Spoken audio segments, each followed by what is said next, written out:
Alors, au sujet de la sexualité, on entend pas mal de choses divergentes. Pour certains, c'est quelque chose qui doit vraiment être évité, hein. Pour beaucoup de moines, l'idée que la sexualité, ça puisse être associé au divin, à la méditation, à ce genre de choses, c'est pas du tout concevable. Et puis inversement, dans d'autres courants, on va dire, dans d'autres voies spirituelles, ceux qui ont lu les livres d'Osho, par exemple, il y a l'idée que la sexualité, c'est vraiment une porte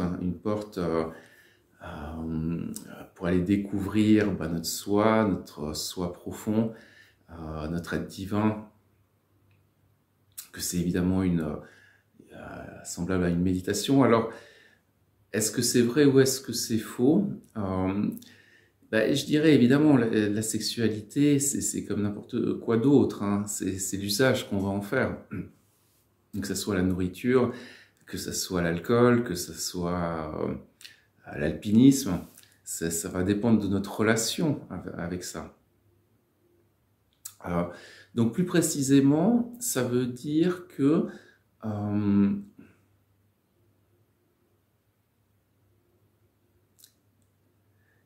qu'on a tout intérêt à étendre notre définition par rapport à la sexualité. Qu'est-ce que ça veut dire? Ça veut dire que déjà, quand la sexualité, elle se résume à l'idée d'atteindre l'orgasme, c'est forcément une vision, disons la vision la plus limitée. C'est en quelque sorte le cerveau primitif, hein, qui s'active. Et si c'est le seul but, c'est un petit peu comme un animal qui a très faim ou très soif et puis qui veut satisfaire ce besoin. Et puis après, il se sent mieux. Après,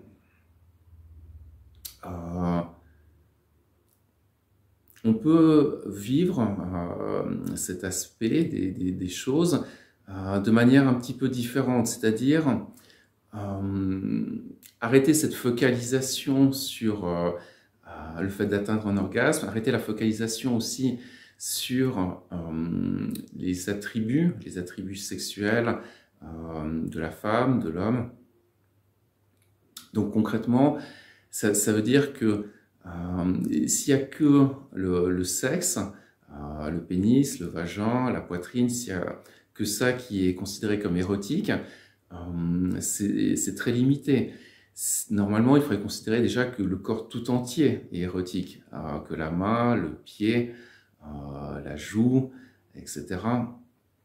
Que tout ça, c'est érotique et que tout ça, ça entre dans le cadre de la sexualité. Après, il faut essayer de voir qu'est-ce qui se passe concrètement. C'est-à-dire, qu'est-ce qui est intéressant dans la sexualité? Ce qui est intéressant, c'est le fait que tu disparais. Et rien d'autre d'intéressant. Quand il y a un orgasme et puis que il y a une certaine intensité dans ce que tu vis, ce qui se passe, c'est simple, c'est qu'en fait, tu disparais, ton ou ta partenaire disparaît, le monde qui nous entoure disparaît, la relation entre moi et l'autre et le monde disparaît,